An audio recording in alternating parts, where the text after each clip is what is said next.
Looks good. And the transcription's now starting to happen.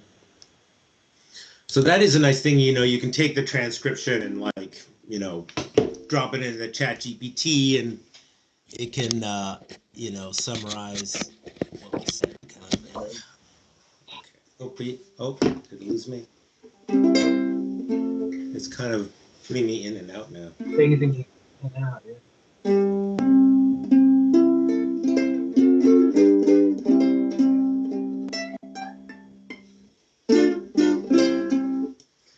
Okay, well, let's just try. Good. More. I want my head to be cut off a lot of it.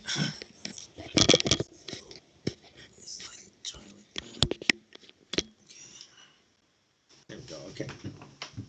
Alrighty. So I'm really excited to chat with you about DreamDirector.AI and how it can enhance one's lucidity and other applications, and a little bit more about the software and how it functions. Yeah. Well, I'm psyched and delighted to be chatting with the Lucid Mage. I've enjoyed your content on Facebook, and as someone who's been interested in the space for a long time, one of the things that's been so cool about doing the startup and building this product is that I get to connect with people who care about dreaming, are interested in dreaming and lucid dreaming, and see the potential, the human potential that it has. And really, for me, that's really what this is about unlocking our human potential. And I think that's going to be important for humanity moving into the future, is to really unleash all our potential so we can really solve the problems that need to be solved. I love it. I also am quite fond of just connecting with so many other individuals with like minds and similar interests that vibe and are interested in same topics. So really happy to chat with you here and discuss what the software can do and more about it. Yeah, so the product is called DreamDirector.AI, and we are building to start an Apple Watch app. So the system is designed to work with the Apple Watch and the iPhone together. And what it's able to do, so we've started testing the MVP right now with some beta testers. So again, MVP means minimally viable product. So again, it's a product, like, we're still early days in the product development. And I've been testing the MVP for the last 2 months on my own.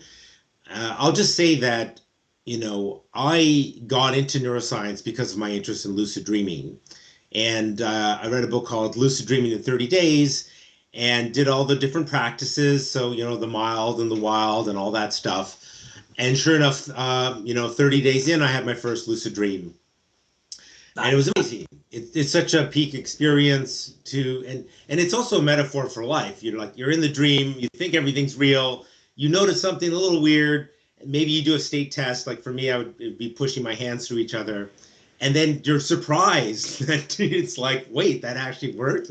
And then it's so exciting to be inside your own mind in the simulation, the dream simulator, and then fly around and talk to dream characters and all this. And then I really like the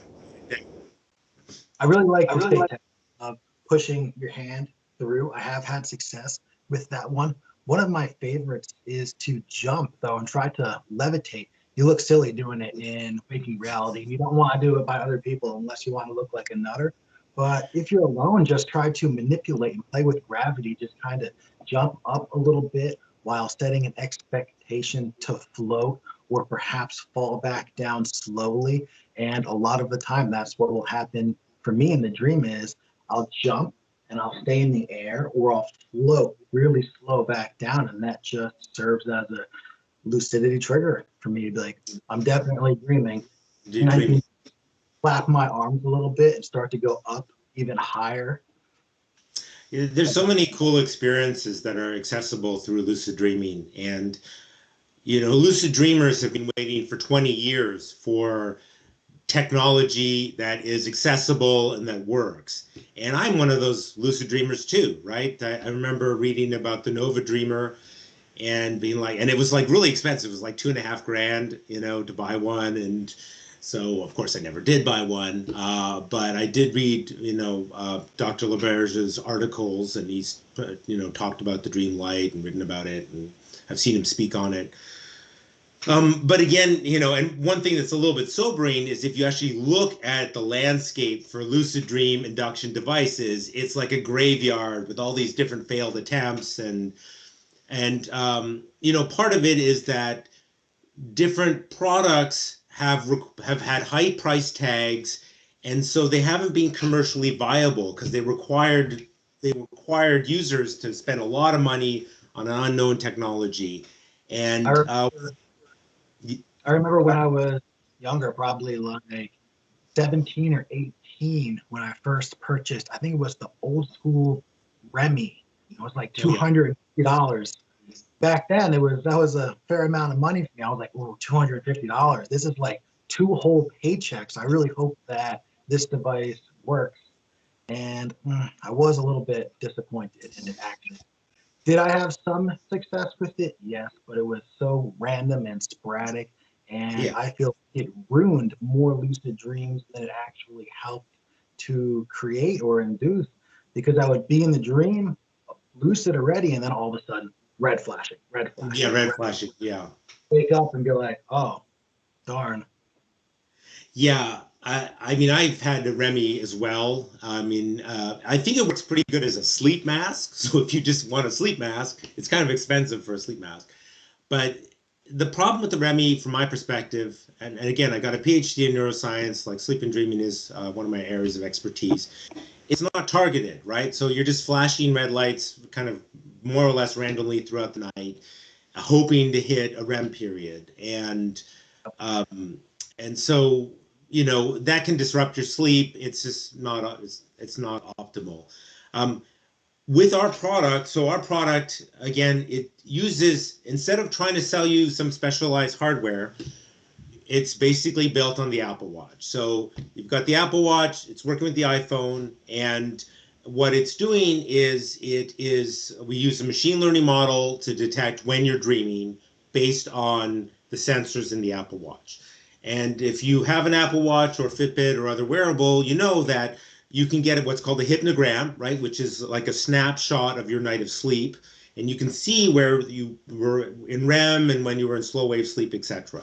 So we're taking that, existing technology, but then we had to adapt it to do it in real time. And that's part of why we ended up with the Apple Watch is, I've looked at, I've done research with Fitbits for the last 4 years, and we looked at Aura Ring, etc. At the moment, to my knowledge, Apple Watch is the only wearable that allows us to gather the data in real time and do real time REM sleep detection. So that's why we ended up on the Apple Watch.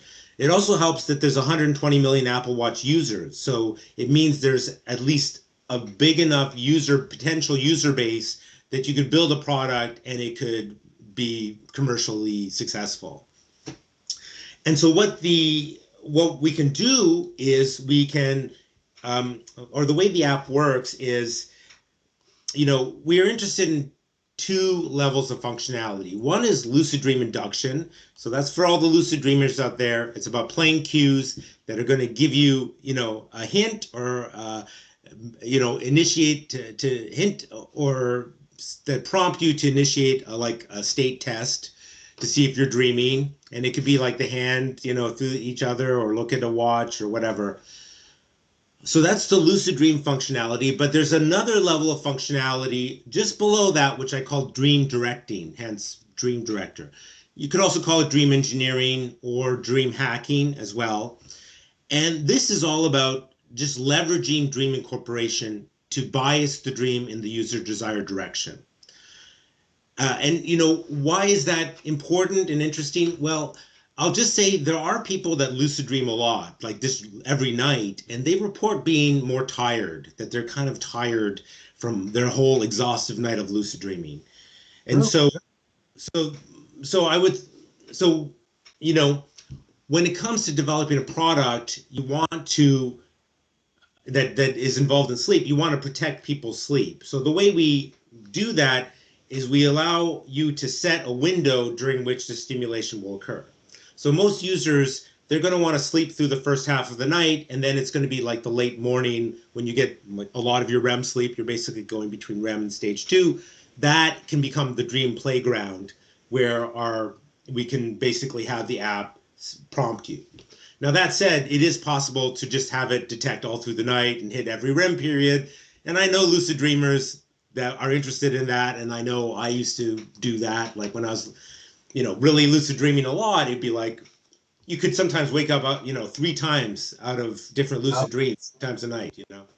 Absolutely. I used to do that as well.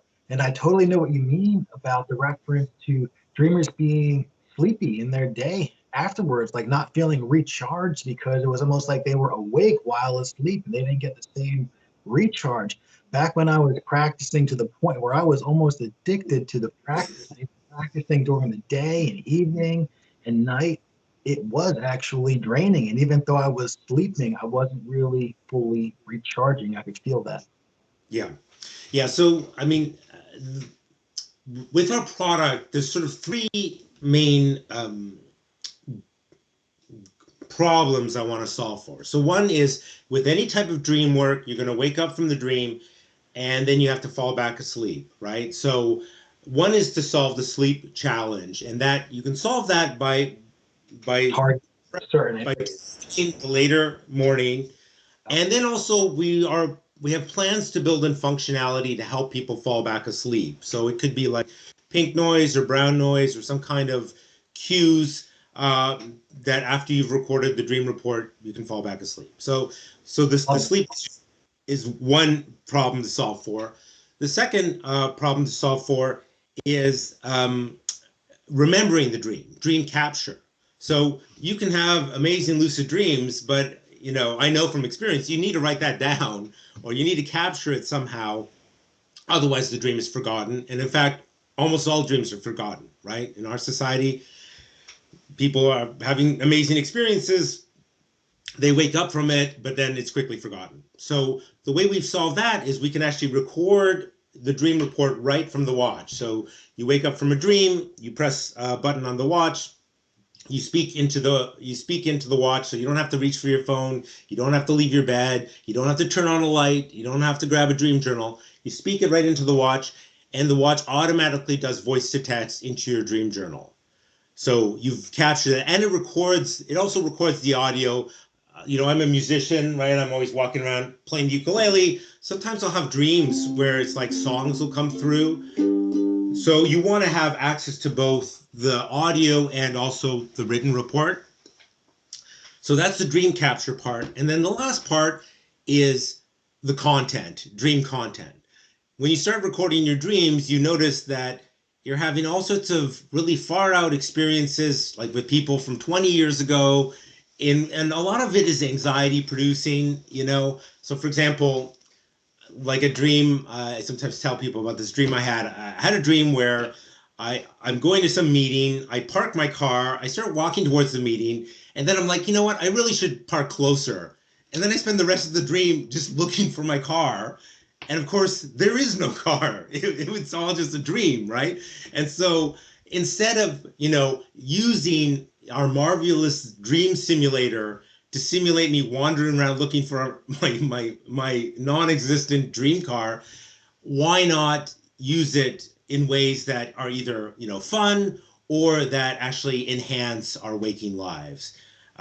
So again, the way we do that is through playing cues, user selected cues, which we basically configure in the form of a dream script. So a dream script is a bunch of cues and delays that are going to play back during REM sleep. And what we're leveraging is dream incorporation to influence the dream. And now I'll just say that lab reports suggest that cues incorporate about 40% of the time. So most cues don't incorporate. So again, there are challenges around doing this. You have to do it in a targeted way at the right time, at the right level of intensity for this to work. And that's exactly what we're figuring out. Makes sense. Do you have some favorite cues that work best for you? Well, so you can put the iPhone up, face up, and you can use light flashes, and we can actually set the frequency of the flash. So I like to use 7 hertz, but it can go all the way up to 40 hertz. And so in a way, we have recreated the Nova Dreamer using the Apple Watch and the iPhone using light stimulation. I mean, the nice thing about light stimulation is it's unlikely to wake you up. And with your eyes closed in a darkened room, when it's flashing, you can definitely see it through your closed eyelids. So that's one stimuli. Um, there's also using vibration of the watch, and that is a really cool stimuli to use. I find sometimes the vibration is too strong and can wake me up. Also, you can set it up to either have vibration with sound or without sound. I found that with the sound is also maybe too alerting and becomes like an alarm. Um, and there is a role for alarms in the sense that if you want to remember the dream, you need to wake up from the dream. And there's a lot of variability between users or between individuals. I find that I can wake up pretty easily, but other people are really deep sleepers and actually would need an alarm if they want to wake up and remember the dream. But anyways, I think vibration has a lot of potential in the sense that, like, I've had an experience now. I've had only a few inception experiences, and I'll just say that the inception experiences, and by inception I mean a cue has incorporated, and I experienced it, and I can report on it, right? One experience, I was talking to somebody about the app, and then I felt the watch vibrate, and then I woke up, right? So that happened. Another inception experience. We have like in the dream script, one of the cues. So we have like there's the visual, there's auditory. We've got a bunch of built-in auditory, and I think actually ultimately it's auditory that is going to be the most useful because when you hear something, there's so much information, right? Um, like you can say your name, you can have affirmations, you can play music. There's all this stuff, and it can carry a lot of information. Um, so again, there's a lot of experimentation around that. But then we have what's called rouse and record, and that's meant to be an alarm to wake you up. And basically, you can record a phrase and repeat the phrase and vibrate the watch. And my phrase was mentation report. And this is something we used to use in the lab where you don't want to bias the person and say, okay, give me a dream report. That's already suggesting like a dream. Whereas mentation report means, okay, whatever was going on in your head. Anyways, I had this dream where I was on a hill in a car rolling down the hill, and I was paralyzed, which is like the muscle atonia, that you get during REM sleep. And I heard mentation report, as I'm rolling down the hill. And I'm like, oh man, I really need to like press the brakes or something. And so anyways, I got this dream incorporation, and then I did try and, press the brakes, and then I woke up and, the thing was playing. So again, I've had a little bit of this inception. And again, our current model, our REM detection model, is what I call a general model that was based on a number of different users. And so it's reasonably accurate, but not as accurate as I would like. And we have a pathway to create what I call personalized models.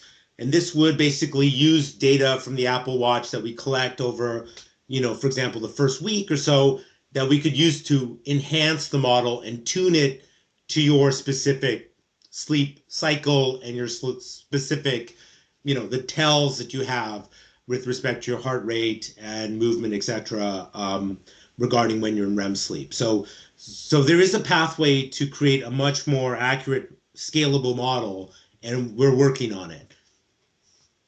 It sounds super functional. I like it a lot. I was just thinking that I wish I had it last night. I do, because I would have been recording and speaking to it. I had a really awesome lucid dream that I was standing on top of a mountain, and I was with some dream characters. I have no idea who they were, and there was a lightning storm in front of us, and we jumped off the mountain and flew through the thunderstorm, and I was dodging lightning bolts, and some of the other dream characters were getting fried and Oh getting dear. hit by lightning bolts.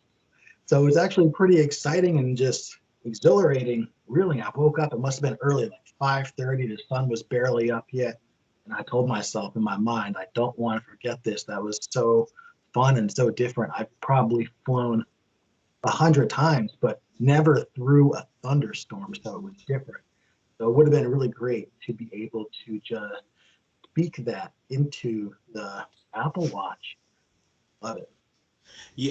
One of the challenges with any type of dream research is the bottleneck of the sleep lab.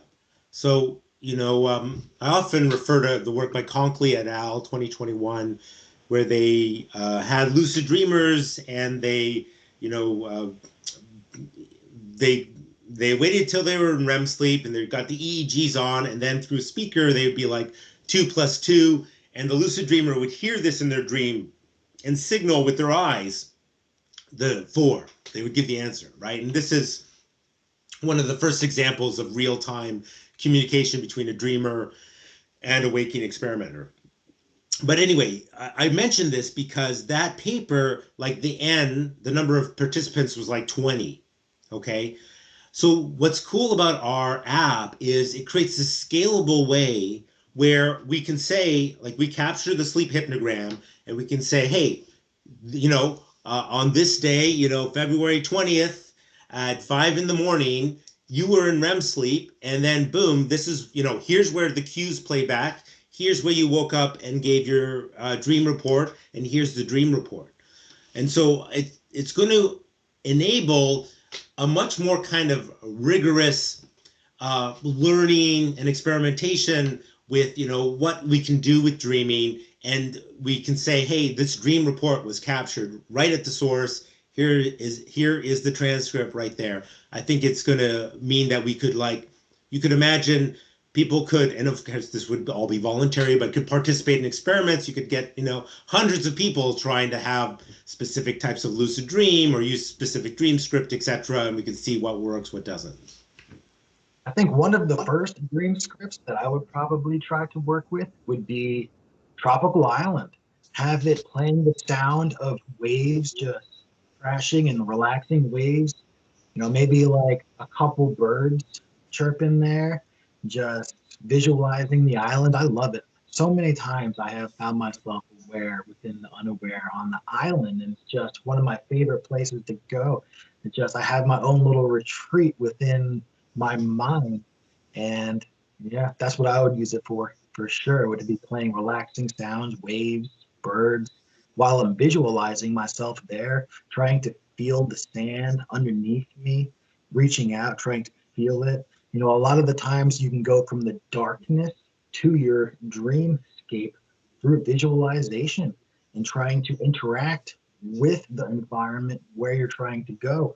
For example, it could be completely dark and maybe I don't see the sand yet, but I might feel it before I can actually see it and feel the sand under me. Like, try to turn my bed into a sandy environment. And then once I can feel the sand, then visualize looking up and seeing the beach. I have used that technique a fair amount of times. Yes, in many ways, what our app aims to do is to build on existing dream incubation techniques. So there is already a whole literature and practice around dream incubation, and dreams are already quite responsive to intention. And the basic lucid dream induction technique is, I want to have a lucid dream, right? That's where it starts, right?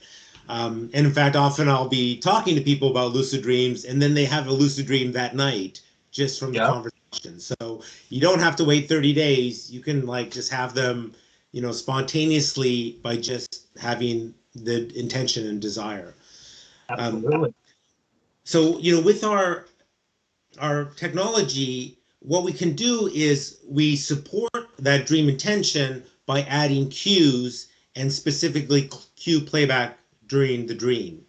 And we know cues are very powerful, right? Like, advertisers use cues all the time, right? You go into the convenience store, you see a sign for Snickers bar, and then that's a cue to get a Snickers, and maybe you end up buying a Snickers, right? Or, if you go in a bar and someone's having a drink, often you end up ordering the drink, right? So, in fact, cues are very powerful for triggering habits, and for triggering behavior, right? So that's why cues from a cognitive perspective are very powerful. And I think there's more that could be done, like as we continue to develop the product around what I call enhanced incubation. So, for example, for your dream vacation, you could imagine you could like use generative AI to create a little video, or maybe you already have a video from a vacation that you took, right? So you could have that video, and you would want to review that video, and you would have cues embedded in that video. Okay, so I always think like, oh, maybe there's a cruise ship, and there's going to be hear the sound of the cruise horn, and then the sound of the waves, and then the birds, and then someone comes and says dos cervezas, or something like that. You could all Yeah. those cues, and so you sort of load up your intention by reviewing that, and then during the REM sleep, in the dream, you're fighting goblins, right? Or whatever the brainstem serves up. So you're there fighting the goblins, and then you hear the sound of the cruise ship, right? And you like turn your head, and then comes another cue, the waves, and then the next thing you know, the goblins are gone, and you're on the beach. So that's the idea. Yeah.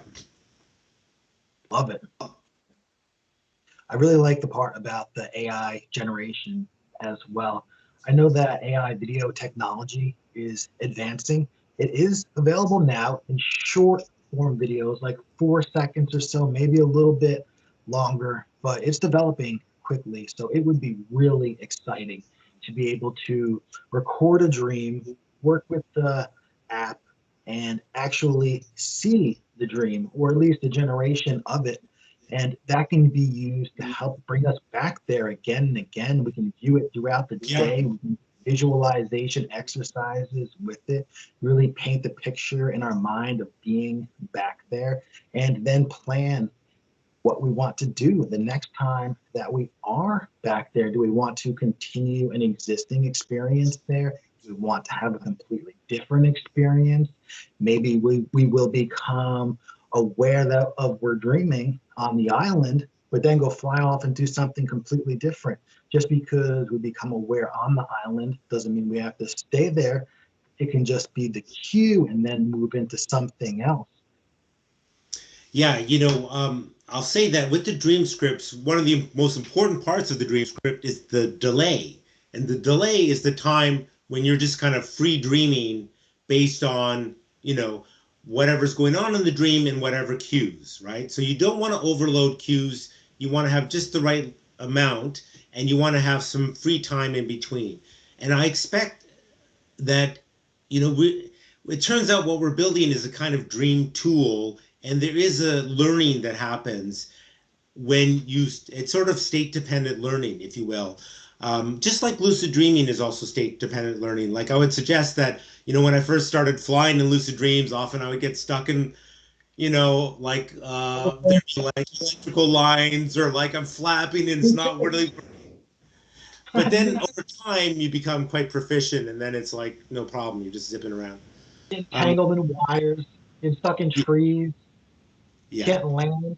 I remember one time I landed and I fell through the dream, and then I was stuck in an episode of The Simpsons.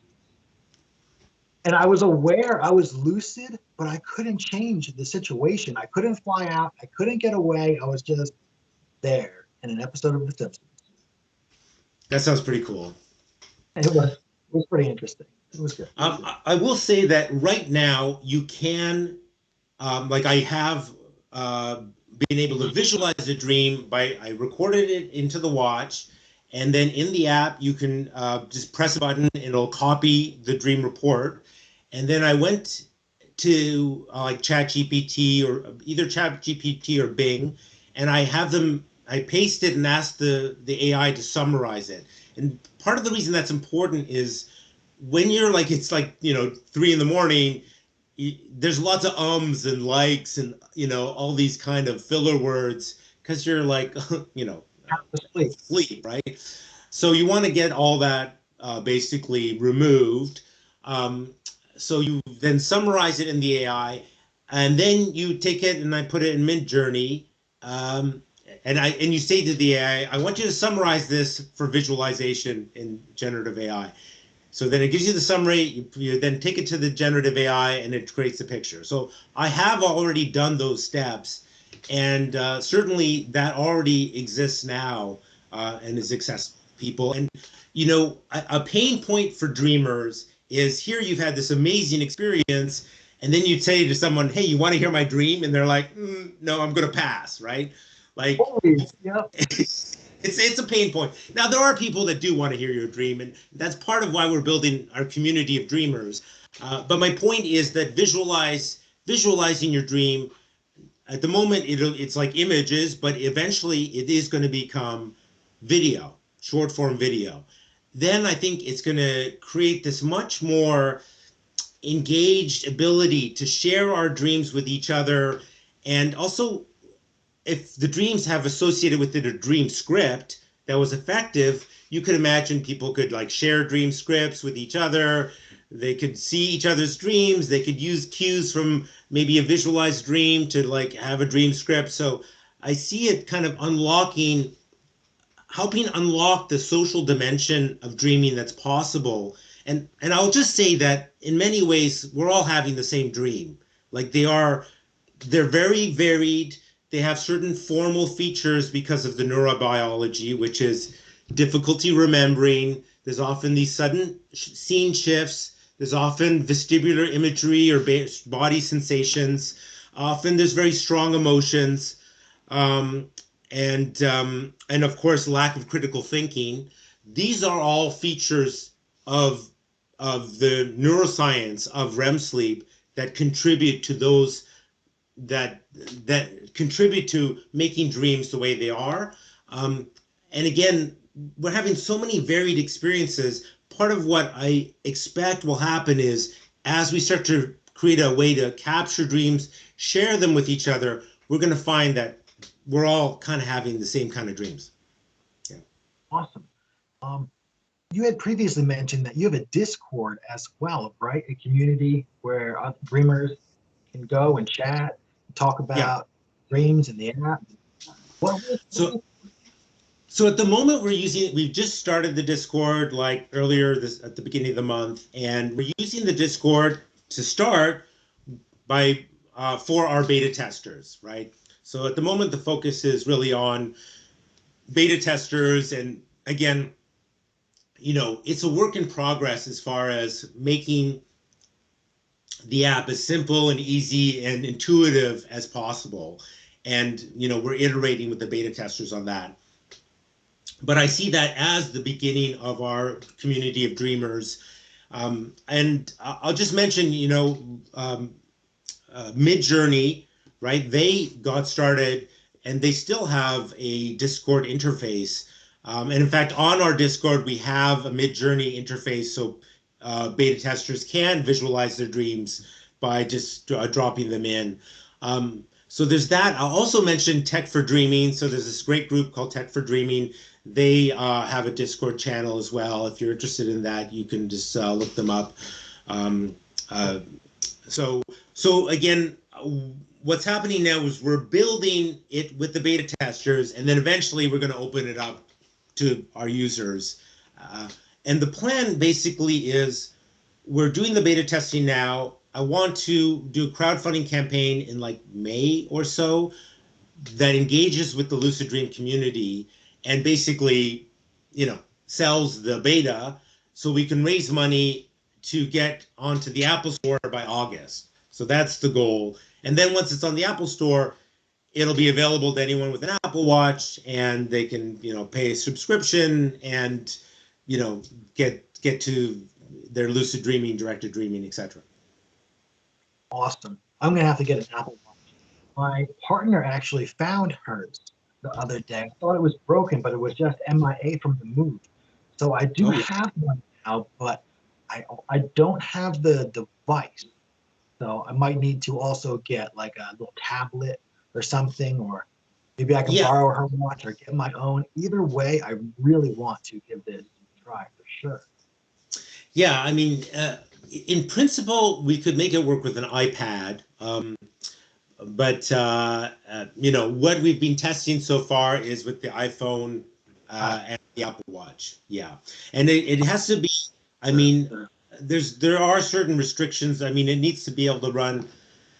Oh, there are like it needs to be able to run a relatively new OS and Watch OS. Um, I'm trying to just see if I can bring it up real quick. Yeah, it needs Watch OS 9.4 plus and iPhone iOS 16.5 plus. So pretty yeah, new. that's yeah. Maybe sometime in the future, I'll be able to give it a try. It certainly sounds awesome.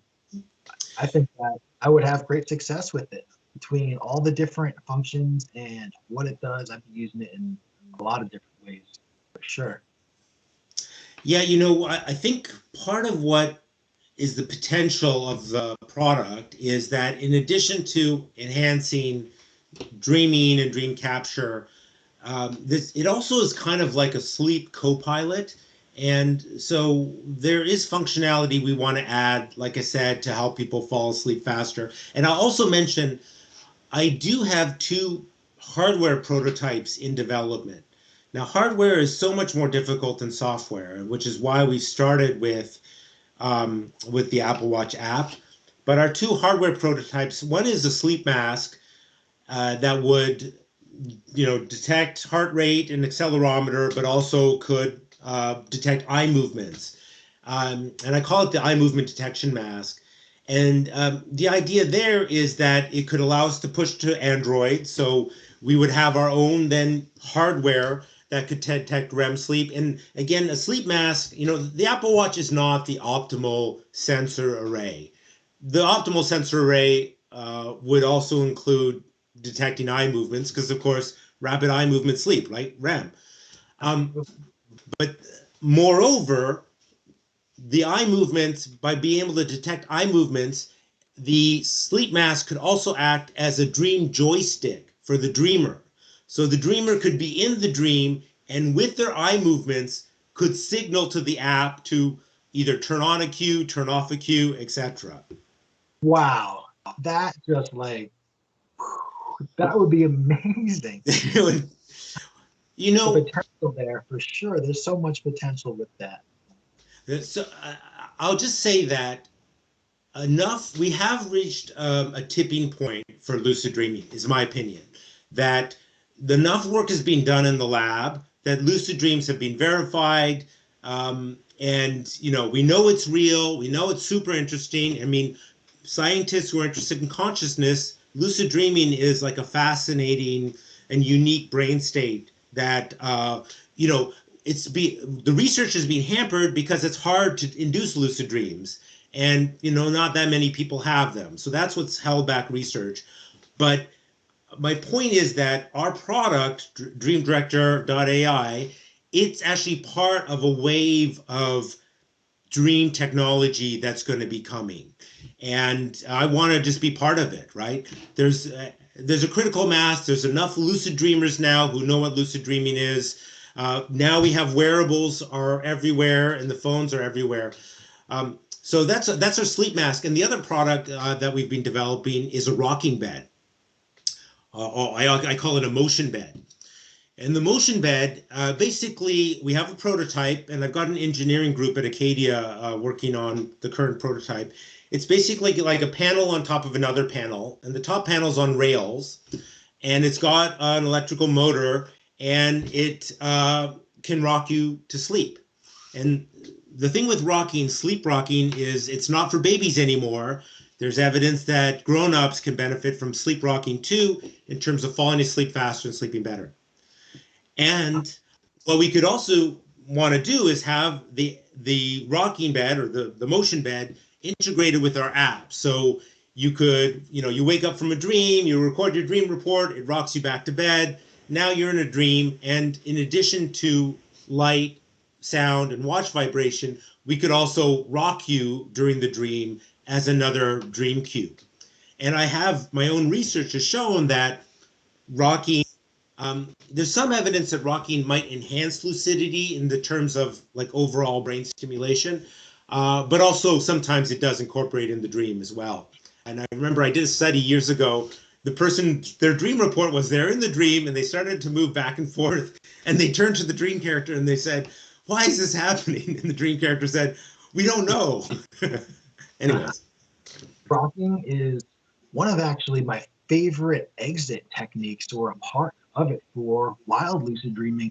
I like to roll my consciousness out of Yeah. So what I'll do is I'll take all my focus and my awareness and I'll put it to the right side of my body, usually by my shoulder blade. And then I will switch my focus to the left side. And then I'll rock my awareness back. Yeah. And this can create a phantom sensation where you're in sleep paralysis and it actually feels like you're rocking even though you're still. And once you have that rocking sensation, you can use it to help complete the rolling motion out into the dream. Yeah.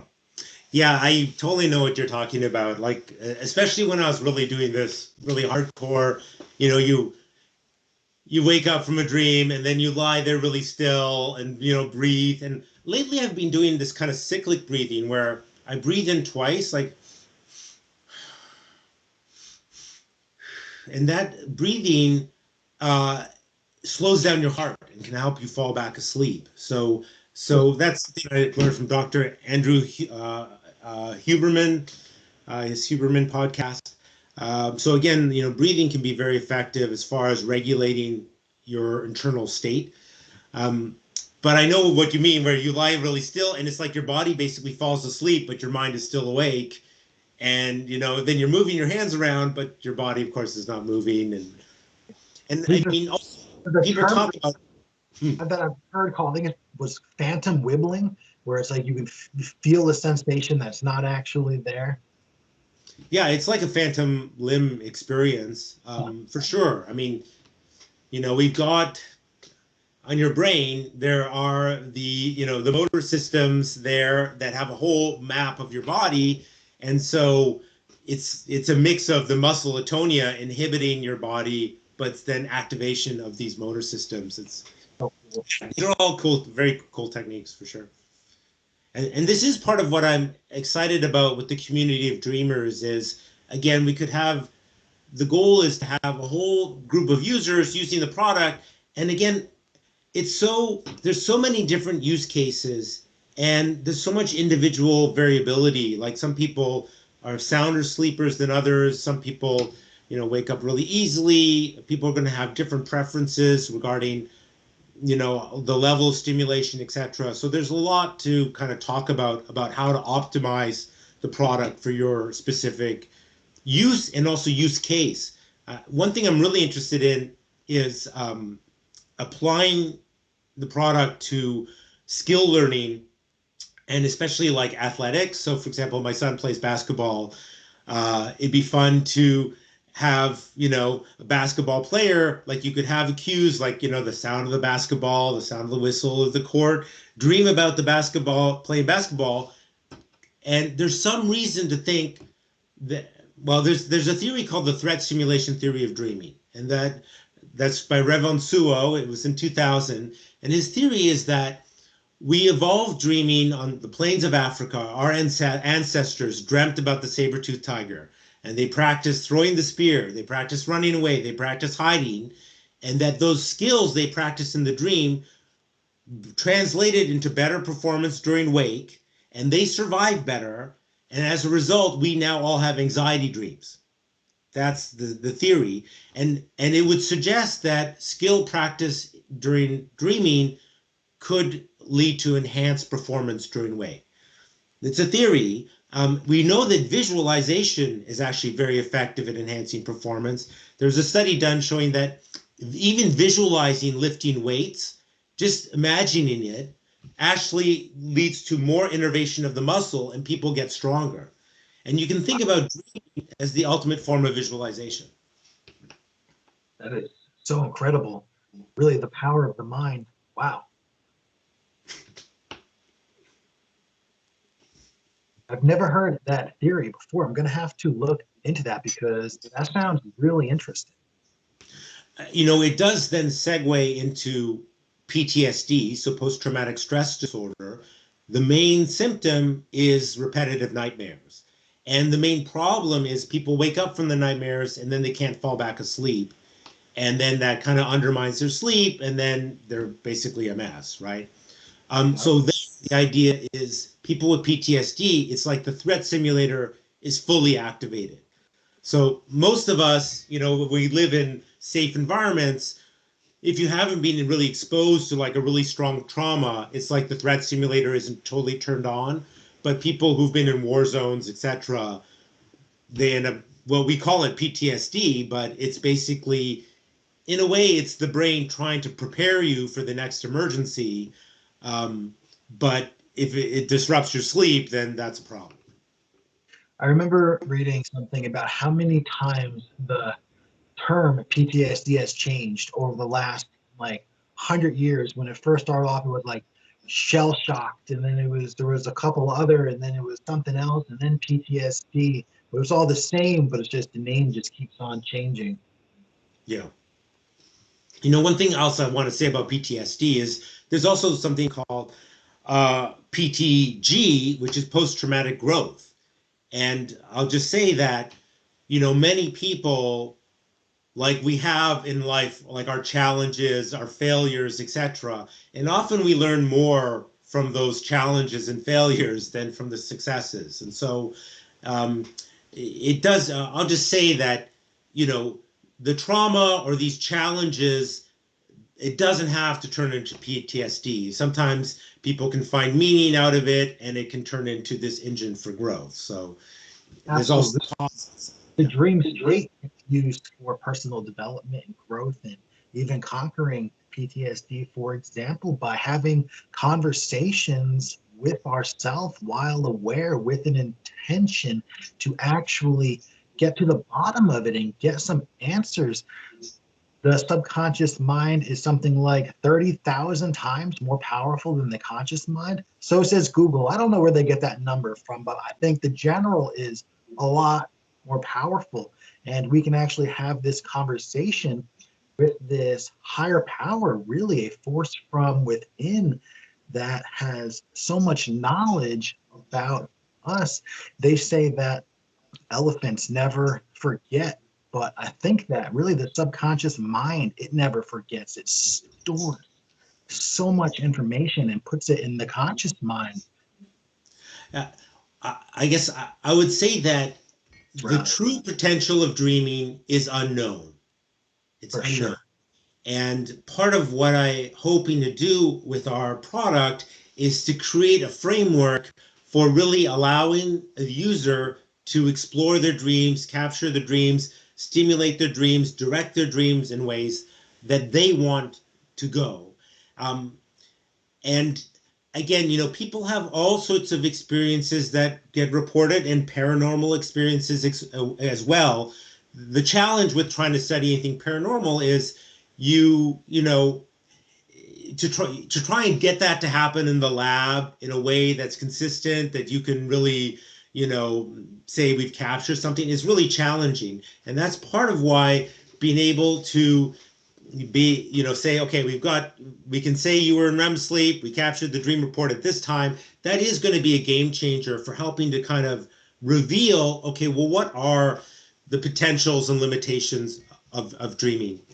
I'll also say you kind of alluded to this, and this is part of what I was very interested in.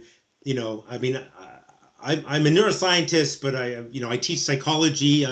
I'm interested in human psychology, and I have taught like personality course, and we talk about Jung and Freud and all this. And I'll just say, Jung and Freud, like psychology started with those with Freud, like modern psychology, and he put a lot of stock into dreams. He talked about dreams as he called dreams the royal road to the unconscious. And Jung, of course, was very interested in dreaming. Nowadays, if you're a therapist, very few therapists, like there are some doing dream work, there are some, but most therapists are doing like what's called cognitive behavioral therapy, right? That's Yeah. the best researched form of therapy. Um, but with our product, we're interested in its therapeutic potential. And possibly, we've talked about, for example, developing a therapist portal where a therapist with a client could even prescribe a dream script, and the client could go and use the dream script and dream about a certain event and then come and talk back to the therapist.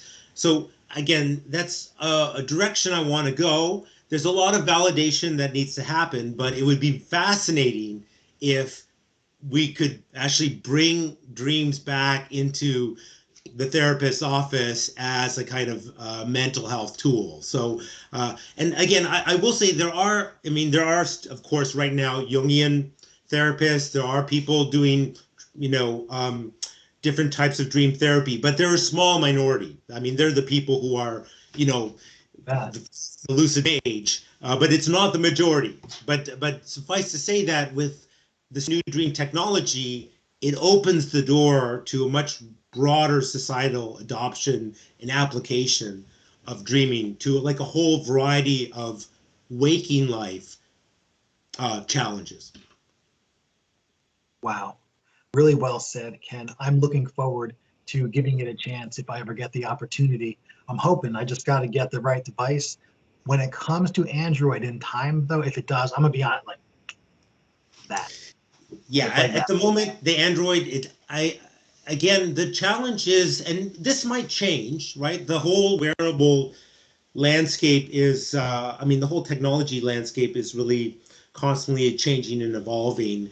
And I'll just say that, up until now, the selective pressure has been to just sync the watch in the morning and give you your hypnogram.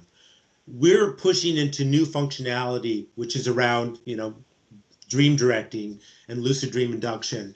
Um, so it's possible that new functionality could be added to other devices that might pair with Android. And of course, we've got our eye movement detection mask.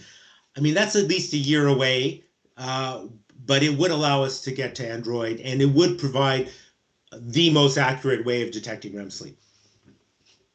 Awesome. Okay, well, hey, it's We always got we got a uh, ton of content. We have so much content, it's golden. There's probably well, That was awesome, Ken. You have so much fantastic content. I'm gonna we can we can probably stop the recording yeah, and then okay. just continue to talk for a sec. Just You covered so much there. I was just letting you roll and talk because I felt like it was just best to just let you just keep on flowing. I was thinking of